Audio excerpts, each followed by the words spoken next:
Gotta do a quick update here. I found a incredible deal on my local Craigslist. So the ad for this guitar was along with a bunch of others, and the picture was so bad that you couldn't read the Gibson name on the truss rod cover. And the asking price was $750, so I think people thought it was an Epiphone or something, because it was like 12 hours old when I found the ad. But it's a 2016 Flying V, and the guy he loved guitars, but he can't really play. And this thing, he went in his email response, he said it has the original strings on it from 2016. And if you look at it, this thing it's a 2016, and it's freaking, there's nothing wrong with it. All the fret nibs are on there. And let me get up to look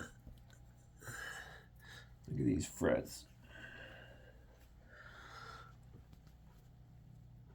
Okay, so there's 2 and 3.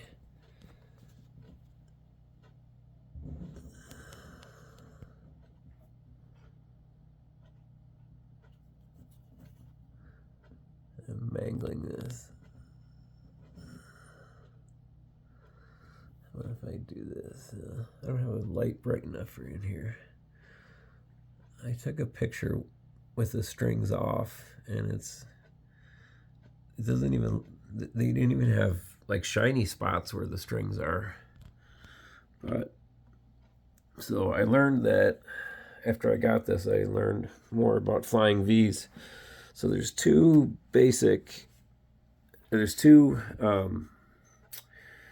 body sizes. There's one that's larger, and it's the string through design, and this one is a little smaller. And these ones, I think, I haven't seen a larger one with binding on the body, but I've seen a few of these smaller ones with binding on the body, and it's got push pulls.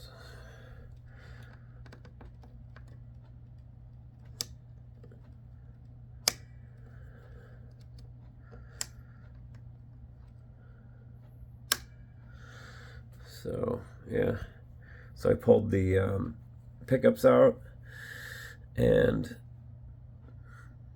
there's not one strip screw hole in this guitar. There's not any solder joints. Like, these pickups have never been out. There's a PAF sticker on them. This one's a Burstbucker 3, and this one is a Classic, I think. The stickers are on the back. The only thing wrong with it is I think they made these screw holes just a tiny bit too close together, and it squeezed the pickup cover over time and made it bow out. But I think I'm gonna just maybe try to drill out those holes a little bit in the pickup, but I doubt it'll straighten out over, because it's been like that for so long. But yeah, there's some scratches on the headstock, because I think he left it out on display and he would dust it or something, but there's no string scratches from doing string changes. It's just like dusting scratches. So yeah, I'm super excited. And this one, it's all dirty right now. This one I found on Craigslist, local, and I got this one for $800. And this one, wait till you see this top. Look at this top. So it's a Les Paul Studio 2008. It had a broken knob. I bought a new knob. Well, I bought 4 new knobs, but I'm just gonna leave it alone. I can still turn it, but I don't really do it very often, so it doesn't matter. But again, this was used a little bit more than the V, but not much. It's got the ebony fretboard. It's got the trapezoid inlays. And again, look at that.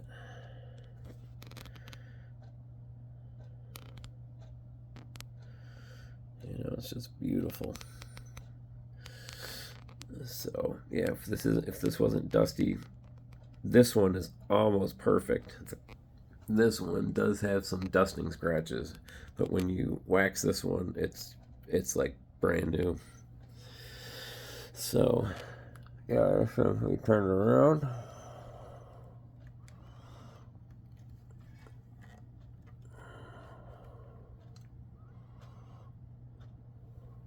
It's strange when you shine a flashlight on this black paint on the back, it looks green.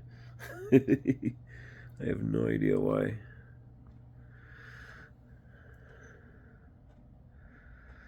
So, yeah, but it's black. In natural light, it's black. Yep. So if you keep your eyes open, I checked Craigslist, probably, yeah, this thing's got a couple dings. This one actually got used. I got the original case with this too. The tan case with the red interior, $800. And again, this one has never, like the guy never even took the pickups out. You know, completely virgin, no strip screw holes, no previously cut and resoldered wires or pots or anything. So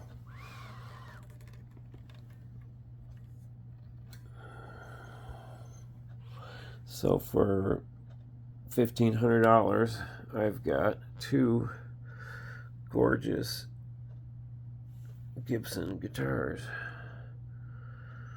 Let me see, how does Trogly do that? I think you gotta move the guitar.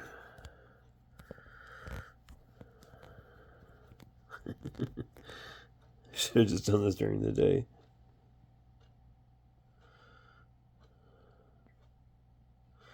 Oh, there it goes. See it walking? Right there in the... You can see it moving right there.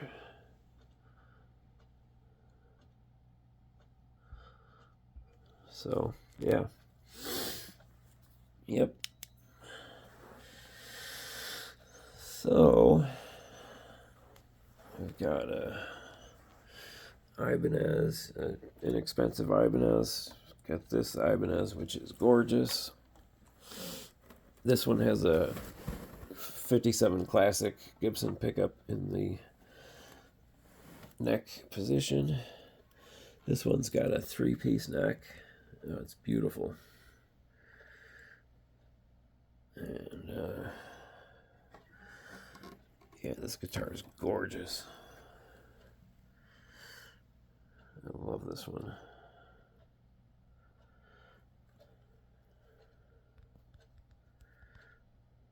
Look at those inlays. Binding on the headstock, neck, and body.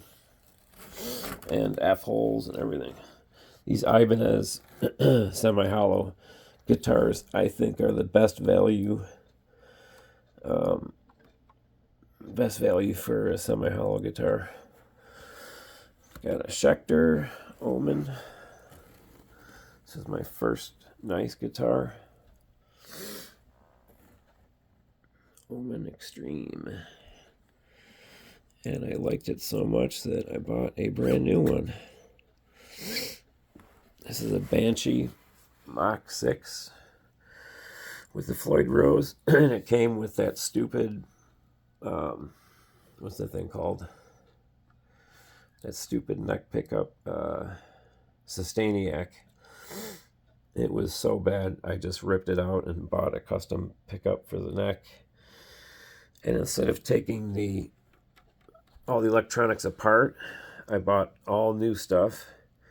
So I've got the Sustainiac pickup with all the original electronics. And then I just have to put this thing back together. But yeah, check out this neck.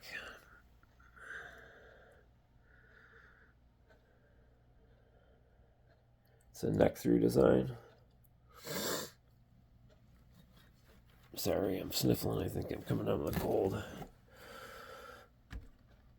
And then I've got, this is the first new guitar I ever bought. Epiphone Les Paul Ultra. It's got the piezo pickup right here at the bottom of the neck.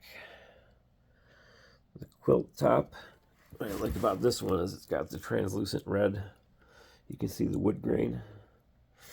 And it doesn't have just a wood back. And it's got the satin finished neck. Yeah, I like this. This thing plays well. And this one I found on Craigslist also. Telecaster with these custom P90 style pickups. And yeah, and then made in Mexico neck.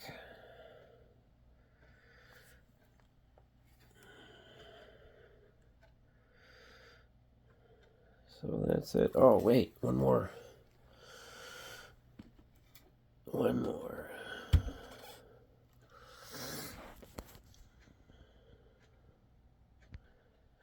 Okay, actually two more. So this is a Squier Stratocaster made in India. And I forgot the year. But it's got the, just the veneer. But it's got a nice veneer. And again, this one again was, this guy bought it as a decoration in his house. He never played it. It never got played. And this thing, I don't understand. The frets never, they're completely shiny all the time. I didn't touch them. And this thing, I think this is a 2005, 2008, something like that. This thing, I know it's not stainless, but 2010. So I love this guitar, and I got it for like $100. And yeah, look at these frets.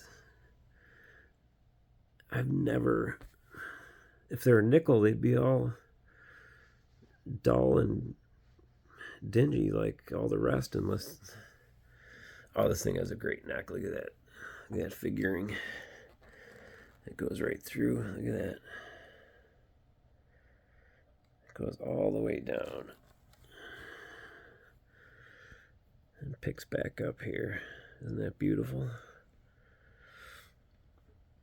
So that's the Squier Strat.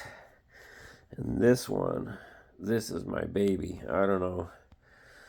I traded a Gretsch for this one.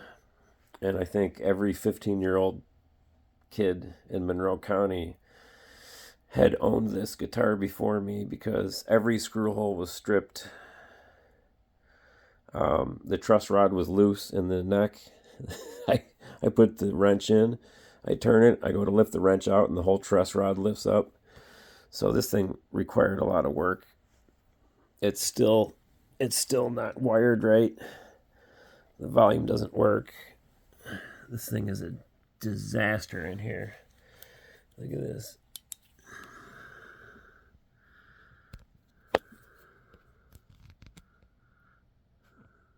Look at that.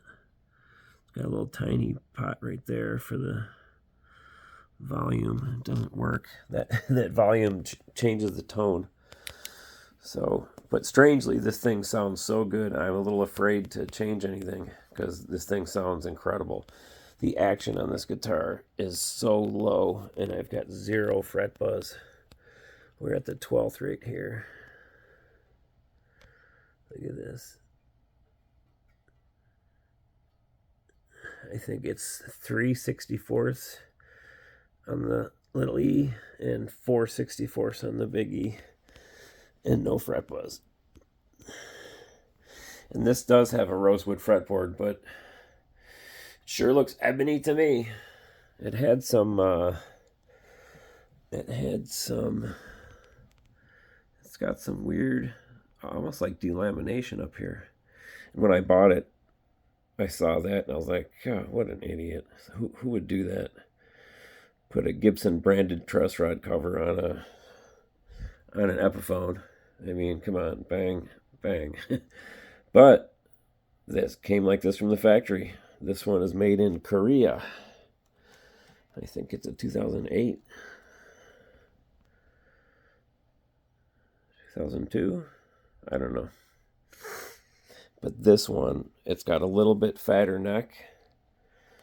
And I don't know, I can just play better on this guitar. I love this thing. And it fits perfectly in your lap when you're sitting down playing. Yeah, I've literally got like $50 into this guitar, and I love it. So yeah, all the hardware was really dingy. This was the string. What do you call this? The tail piece. It was all angled forward. It was all loose right here, so I had to take out those nut inserts and redo them. But all I did for the truss rod was push it back down and tighten it up, and it's been perfect. I've had no problems with it. And it's strange because all the crap that this guitar went through and the setup is just so good on this thing. I love this guitar, and I got it kind of on a whim. I'm an old guy, and it's a little pointy guitar, so it doesn't really go, but I love it. It plays so well. All right, that's it. Those are my guitars. See ya.